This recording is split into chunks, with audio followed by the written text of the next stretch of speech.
Au-dessus des puissances, au-dessus des rois, au-dessus de la nature et de la création, au-dessus de tout. Shalom, shalom, bienvenue à notre émission intitulée Femme, lève-toi. Le thème aujourd'hui, la démission parentale. C'est bien sûr un thème d'actualité. Et autour de cette table, vous avez nos invités que vous devez certainement reconnaître. Il s'agit donc de maman Isabelle Moalélé, maman Alda Makaya, responsable des femmes de l'église de l'Alliance chrétienne et missionnaire du Gabon, église locale du Sibang 3 PK8. Nous avons maman Pomme Marie qui nous vient de l'église de Kolaïchoa, la voie du plein salut. Pour ceux qui connaissent Libreville, c'est une église qui est située à Bellevue 2, Libreville, au Gabon. Merci donc d'être avec nous et bienvenue à toutes. Merci. Alors, comme je le disais tout à l'heure, le thème, c'est la démission parentale. Pour ramener la démission parentale à sa plus simple expression, je dirais tout simplement que la démission parentale c'est le parent qui abandonne sa responsabilité vis-à-vis de l'enfant. C'est mon explication personnelle, je ne sais pas ce qu'en pensent les autres. On va demander d'abord à maman Pomme, la démission parentale, comment vous pouvez la définir? Démission parentale, je l'insère dans le cadre de la famille.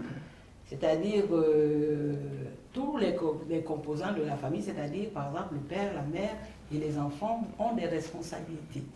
Donc démission parentale, nous pouvons définir comme étant, ce sont les parents ou bien l'enfant qui ne s'investit pas suffisamment, les parents qui ne s'investissent pas suffisamment dans la formation de la personnalité de leurs enfants.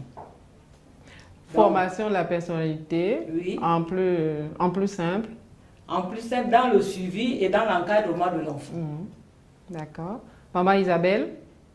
La démission parentale, on peut aussi, c'est une fuite en avant de ses responsabilités.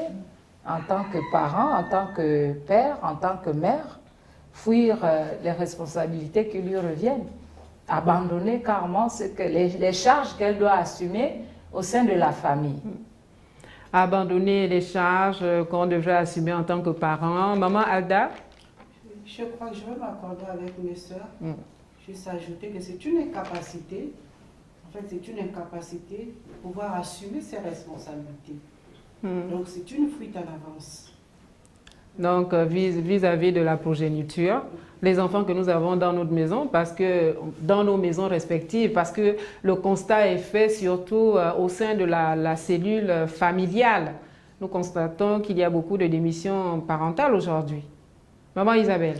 Bon, il faut, comme on vient d'ouvrir le débat, là on est dans la cellule familiale, parce que tout commence au sein de la cellule familiale. Tout à fait. La société se forme par la cellule familiale. La nation se forme par la cellule familiale. C'est la base de tout. Donc, c'est la base de tout. C'est la base de toute réussite, en fait, même de l'éducation. De toute défaite aussi. Voilà. C'est la base. C'est la cellule familiale. Et c'est là où toutes les responsabilités, pour arriver à une responsabilité plus tard dans le futur, il faudrait qu'au sein de la base, qui est la cellule familiale, il y ait vraiment des charges qui soient assumées d'une bonne manière pour former une bonne nation. Que chacun soit à sa place au sein de la cellule familiale. Voilà. Pour former une bonne société. Tout passe par la cellule familiale.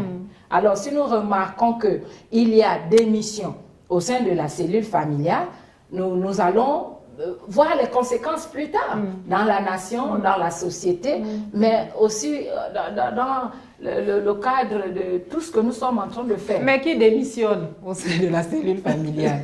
Parce que quand on parle de démission parentale, c'est la mère, l'enfant, le père, c'est tout le monde en fait. La cellule parentale est constituée de tout le monde. Mais qui démissionne? Quand on dit démission parentale, qui démissionne exactement? Bon, moi je dirais, déjà, bon, c'est réciproque, mais le plus souvent nous voyons, moi je vais me situer du côté de l'homme. Dès l'origine, nous prenons l'exemple dans la Bible, dans Genèse 3, Au début, quand Dieu crée l'homme, nous voyons d'abord, Dieu a d'abord créé les animaux, tout ce que nous connaissons. Mais après, Dieu crée l'homme. Et Dieu dit à l'homme que l'homme est le responsable. Parce que quand Dieu crée, la première personne qui crée, c'est d'abord l'homme. Donc c'est pour nous dire que l'homme est le premier responsable. Donc au niveau de la cellule familiale. C'est le chef. C'est le chef. C'est le chef. Et nous voyons aussi dans Éphésiens, Dieu donne des orientations à l'homme. Que c'est lui le chef, même quand nous voyons la couverture de Dieu, il y a Dieu, il y a l'homme, il y a la femme et les enfants. Donc l'homme est d'abord le chef, l'homme est le responsable. Et nous voyons au niveau de la cellule familiale, donc quand l'homme démissionne, moi je vais plus parler des hommes, quand ils démissionnent, c'est vraiment compliqué. Et il y a un déséquilibre. Il y a un déséquilibre parce que dans le foyer, on a aussi besoin de la voix de l'homme, surtout pour les enfants. Pour une bonne orientation, c'est vrai que la maman, c'est vraiment l'ami des enfants. Mais quand le père parle quand même, il y a un changement. Alors quand le père c'est la voix de l'autorité. C'est la voix de l'autorité, effectivement. Donc quand l'homme démissionne, c'est un peu compliqué. C'est un peu compliqué. Je crois que les autres pourront dire quelque chose. Madame Paul. Oui, moi je vais ajouter quelque chose en disant que l'homme reste le chef de la famille, parce que nous sommes dans le cadre de la famille. Il reste le chef de famille, donc il a des obligations. En tout cas, chaque membre, que ce soit l'homme, la femme, chaque membre de la famille a ses responsabilités. Par exemple, l'homme a la responsabilité de nourrir les enfants. Il a la responsabilité de vêtir les enfants. Il a la responsabilité de loger les enfants et son épouse, parce que c'est lui le chef. Bon. Et prendre soin de sa petite famille. Prendre soin de sa petite famille. Il a la responsabilité de prier avec les enfants. Parce que ce n'est pas seulement laissé à la femme. L'homme a cette responsabilité de prier avec les enfants. Il a cette responsabilité d'exercer l'autorité du père. Parce que c'est lui le chef. Et il a également cette responsabilité d'éduquer les enfants. Selon le Seigneur, bien sûr. D'éduquer les enfants, d'apporter aux enfants certaines valeurs morales. Tout ça, c'est le chef de famille. La femme n'est qu'une aide. Elle vient en seconde position dans l'épanouissement de ces enfants-là. Mais en première position, c'est l'homme, parce que c'est lui le chef. Mais nous constatons que les hommes sont de moins en moins présents dans les foyers. Maman Isabelle. C'est pourquoi nous parlons c'est dû à quoi? De la démission parentale. Et parce que, comme venait de dire les bien-aimés tout à l'heure, Dieu a donné à chacun dans le foyer ses responsabilités. Et lorsque ces responsabilités ne sont pas assumées, c'est pourquoi nous parlons de la démission parentale. C'est dû à quoi? C'est dû, il y a plusieurs facteurs qui peuvent rentrer en compte de cette démission. Peut-être que nous n'allons pas toucher tous les domaines de la démission parentale, mais on peut déjà rentrer dans une fuite en avant. Ça voudrait dire qu'il est fatigué de ses responsabilités, il en a marre de ce qui se passe chez lui et finalement il abandonne. Ou bien une dépression peut faire en sorte qu'il abandonne. Un manque de travail peut faire en sorte qu'il abandonne. Ou bien encore, je ne sais pas. Est-ce que c'est pas par négligence aussi? Est-ce que c'est pas par négligence? Est-ce que ce n'est pas parce que l'homme se dit, ben la femme elle est bonne à tout faire, donc moi je peux dormir tranquillement parce que la femme elle va dans tous les sens? Est-ce que c'est pas parce que la femme est hyper active que l'homme, lui, il ne se sent plus, en fait, il se sent plus responsable de quoi que ce soit? On ne peut pas dire ça. L'homme aura toujours sa place. Parce que plus la femme est présente, plus l'homme, lui, il est facile. C'est lui qui représente l'autorité. La femme est soumise. Elle est soumise. Il y a d'abord un chef qui est là, qui donne la ligne de conduite. Et la femme c'est une aide.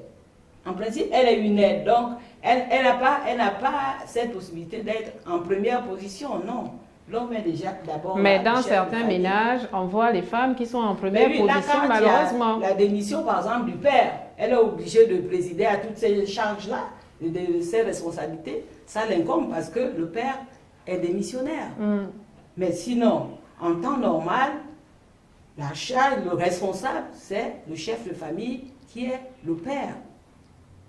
Mais cette démission, maman Isabelle, bon, enfin, pour revenir à la Bible, hein, je crois que c'est parce que le monsieur n'était pas présent que Ève avait été séduite.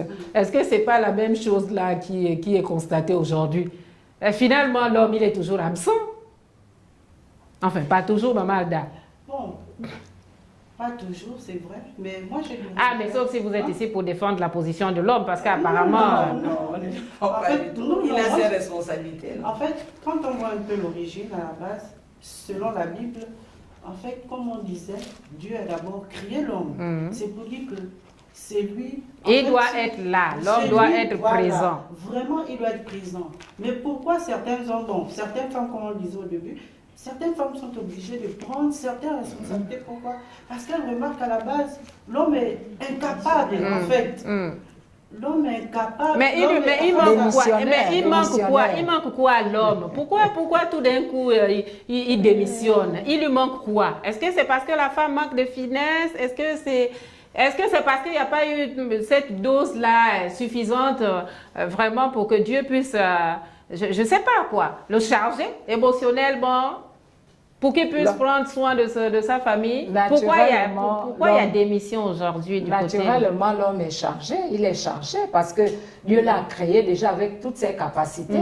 Dieu ne pouvait pas donner à l'homme la charge d'être responsable, d'être l'autorité de la famille si Dieu ne l'aurait pas chargé. Ça veut dire que Dieu avait déjà chargé à l'homme les capacités pour assumer ses responsabilités en tant que chef de famille. Donc l'homme est déjà chargé. Maintenant, ce que nous devions trouver comme solution ici, c'est de voir les problèmes. Qu'est-ce qui fait en sorte que l'homme ne puisse pas être présent, soit démissionnaire de ses responsabilités en tant que chef de famille? On aurait dû donc appeler peut-être un homme autour de la table pour qu'il nous explique pourquoi il y a... Je peux Ah, voilà une femme qui... Oui, allez-y, Madame Paul. Je crois que c'est par peut-être ignorance. Ignorance. L'homme ne sait pas exactement ce qu'il doit faire. C'est qu'il est d'abord. Bon, C'est qu'il est en réalité, parce qu'il faudrait d'abord qu'il comprenne qu'il est chef, l'autorité établie. Voilà. Parce que nous avons comme l'impression que ce qu'il doit faire, il aide ça, il remet ça à la femme. Mais non. Par exemple, Au lieu de comprendre que la femme est une aide, il considère la femme comme... L'aider, le soutenir. Bon. L'homme doit comprendre, parce que dans plusieurs foyers, vous allez trouver que l'homme est toujours absent. Alors que l'homme doit être là présent avec les enfants. Jouer son rôle. Jouer son rôle. Pleinement son rôle. Pleinement son rôle. C'est pas l'encadrement des enfants, c'est pas seulement laissé à la femme, non. Lui, il va dire qu'il travaille, mais Dieu avait prévu qu'il devait travailler pour nourrir sa famille. Cultiver la terre. Voilà. Il devait travailler pour nourrir ses enfants. Mais cela c'est pas une occasion pour lui d'être absent dans l'éducation, discuter avec les enfants, essayer de comprendre, faire les devoirs aux enfants. L'homme doit faire suivre les devoirs des enfants. Ce n'est pas une fonction léguée à la femme, non. C'est lui qui est le chef. Bon, maintenant, quand il ne peut pas, il peut demander à la femme de l'aider, mais c'est lui le premier qui doit le faire. Mais aujourd'hui, il a tout laissé tomber. Hein. Même, mais non, il faut ramener. La gestion de la maison, de la cité, de la popote, tout ça, ça va à la dérive. Je voudrais soulever aussi un autre point. Nous avons aujourd'hui, par exemple, des couples où la femme est plus âgée que le monsieur. Prenons par exemple, le monsieur est moins âgé de la femme de 10 ans. Vous voyez?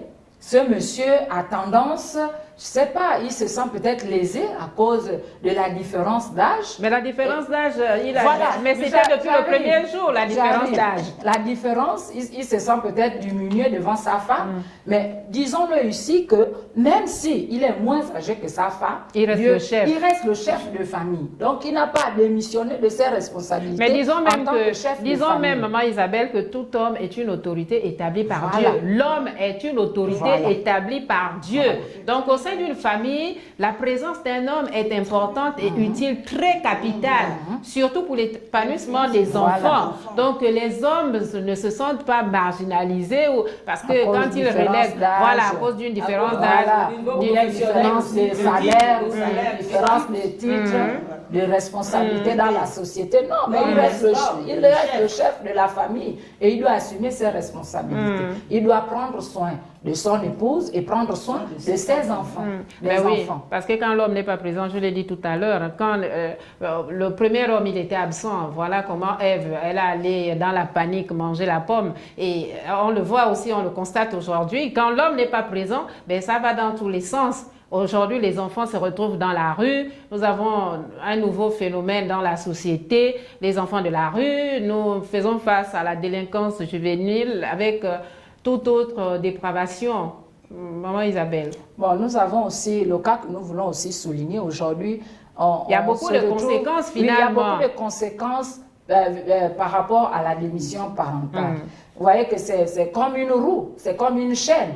Lorsque un maillon est quitté, vraiment, ça devient difficile. Ça ne peut plus tourner comme il le faut. Alors, donc, quand il y a démission parentale, ce que nous remarquons aujourd'hui, nous voyons que les enfants de la rue, nous voyons aujourd'hui plusieurs enfants qui sont abandonnés. Les enfants qui deviennent des enfants sans père, voire ni sans mère.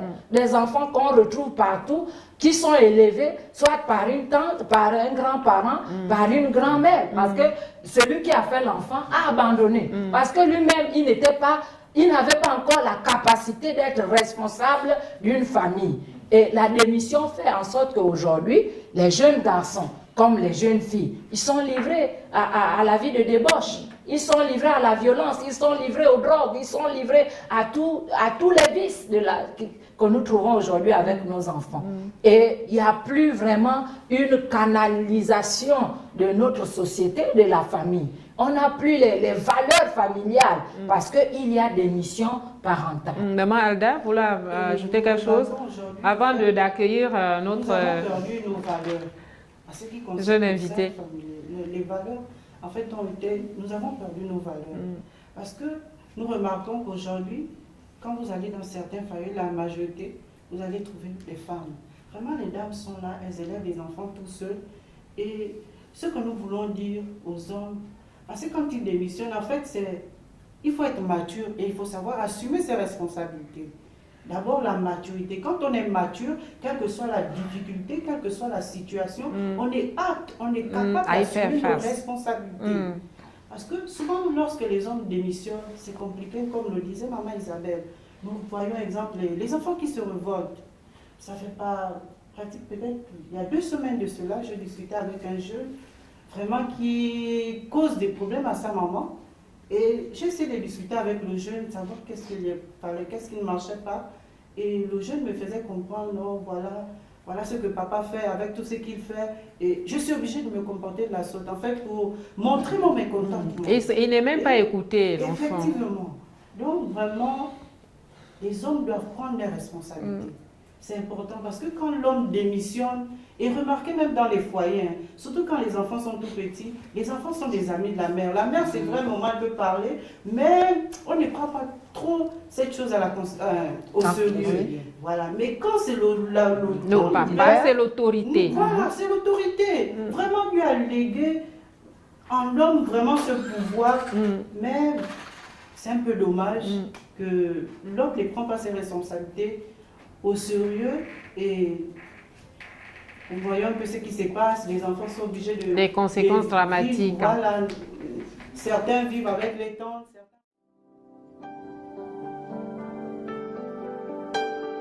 Au-dessus des puissances, au-dessus des rois.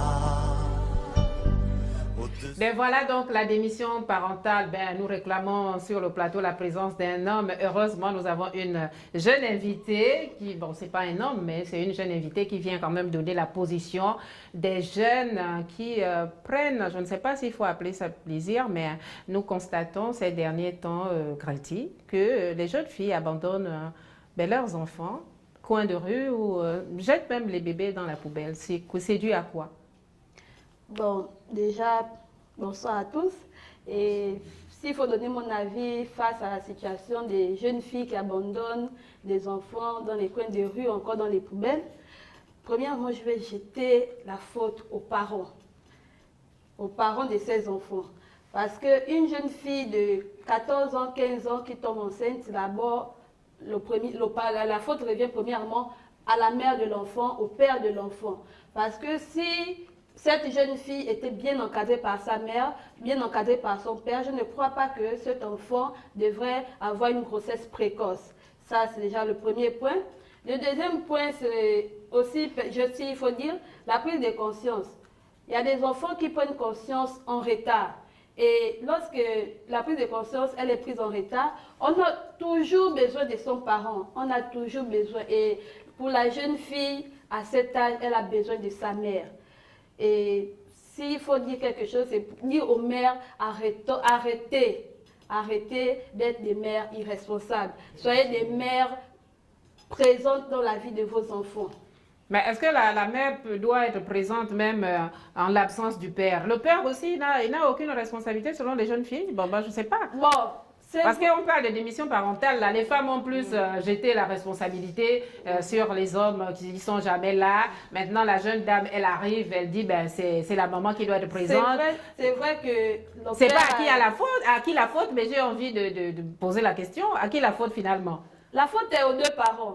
Mais lorsque l'enfant arrive à un certain âge, l'enfant-fille, lorsqu'elle arrive à un certain âge, elle a plus besoin de sa mère que de son père. Donc le père, il se dédouane? Non, pas qu'il se dédouane. Le père peut... Bon, le père, c'est déjà le chef. Il faudrait que la mère soit là pour parler. Et lorsque la mère arrive à ses limites, on a besoin maintenant du père pour venir taper la main sur la table, pour venir donner plus d'éclaircissement sur ce que la mère a eu à dire. Donc c'est le père qui reste l'autorité. Voilà. Même si la maman prend un peu l'engagement de tout faire, on a besoin d'écouter le père. Oui. Madame Pomme? Oui, je voudrais dire que dans sa fonction de maternité-mère, en tant que donneuse de vie, je crois qu'elle est plus proche de la fille. C'est dans ce sens-là. Oui. Elle est plus proche... Que du garçon. Oui, de la fille que du garçon. Hein?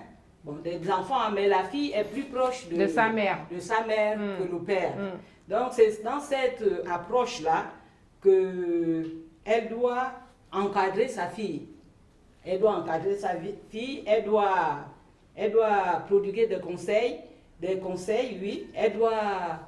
Elle doit discuter avec sa fille. Il n'y a pas de sujet tabou, voilà, justement. Qu'il n'y ait pas de sujet tabou entre la fille et sa mère. Entre le garçon et son père aussi. Oui, parce qu'il y a des jeunes garçons qui sont un peu perdus. Oui. Mais l'instinct fait que les filles soient plus proches que des mères. Donc, dans ce cadre-là, ça peut être aussi le garçon, mais le père... Les garçons, généralement, se rapprochent du père. Mais la mère, c'est généralement la fille. Parce qu'il y a des choses à l'âge de l'adolescence que la fille doit connaître. Et ces choses-là, c'est la mère qui est plus appropriée à les enseigner à la jeune fille.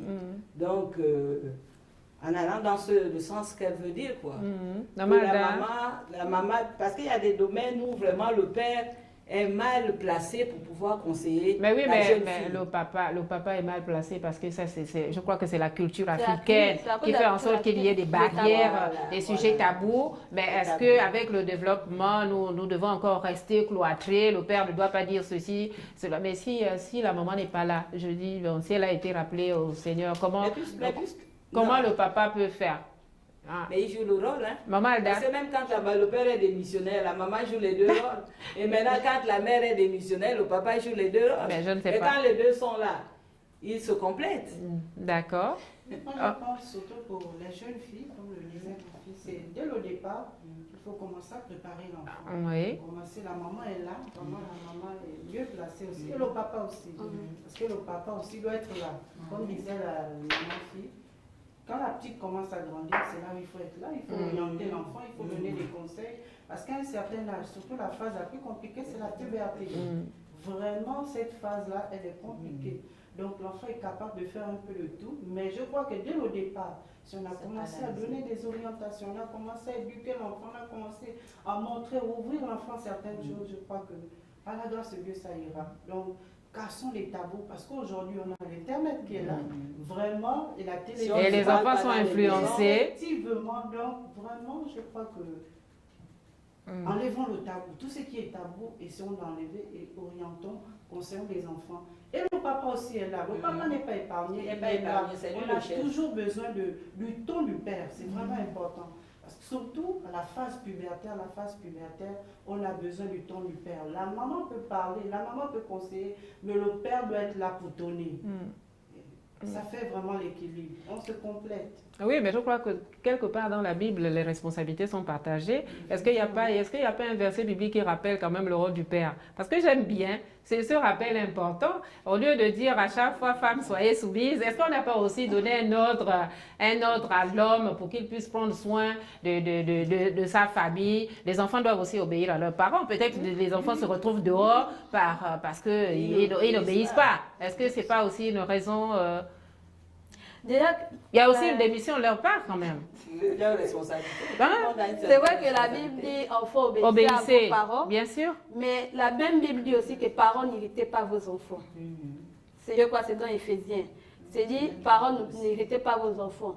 Parce qu'un enfant qui est obéissant, si le père passe son temps à réprimander l'enfant, même lorsque l'enfant fait bien, l'enfant va finir par se révolter, l'enfant va finir par se retirer et lorsque l'enfant se retire, dans le secret, on ne sait pas ce que l'enfant peut chercher à produire.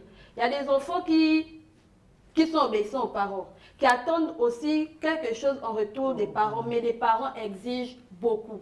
Il y a des parents exigeants qui ne savent pas complimenter les enfants, qui ne savent pas donner aux enfants quand il faut donner. Et tout ceci peut conduire l'enfant à la dérive, ça peut conduire l'enfant dans la rue. Parce que si je me dis, je suis un enfant obéissant, quand papa me demande de faire quelque chose, je fais. Et lorsque j'ai par exemple un souci scolaire, mon père ne répond pas favorablement à mon souci scolaire, qu'est-ce que je fais? Et le papa ne peut même pas dire je t'aime à sa fille, et puis il suffit qu'un jour elle entende ça quelque part, ça y est, elle va courir. Voilà. Donc du coup, si le père ne répond pas favorablement, l'enfant va se tourner vers l'extérieur. Et à l'extérieur, on comprend tout et rien. Si mon père, quand il est à la maison, c'est taisez-vous, allez-y à la chambre.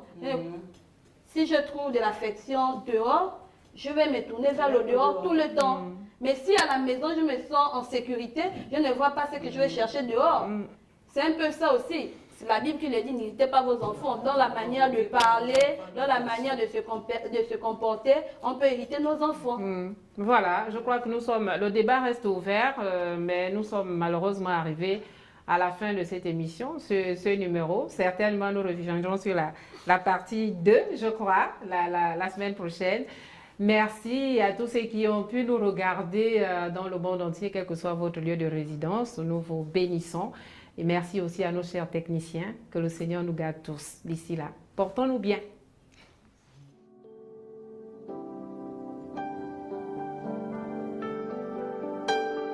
Au-dessus des puissances, au-dessus des rois, au-dessus de la nature et de la création.